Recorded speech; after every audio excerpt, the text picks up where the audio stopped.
கரூர் மாநகராட்சிக்கு உட்பட்ட கோதூர் பகுதியில் நகர்ப்புற நல்வாழ்வு மையத்தை சென்னை தலைமைச் செயலகத்திலிருந்து தமிழக முதல்வர் மு.க.ஸ்டாலின் காணொலி காட்சி வாயிலாக திறந்து வைத்தார்.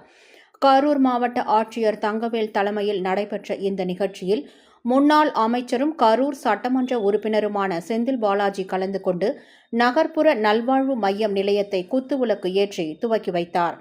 இந்நிகழ்ச்சியில் கரூர் மாநகராட்சி மேயர் கவிதா கணேசன், துணை மேயர் தாரணி சரவணன், மாநகராட்சி ஆணையர் கவிதா மற்றும் அதிகாரிகள், பொதுமக்கள் ஏராளமானோர் கலந்து கொண்டனர்.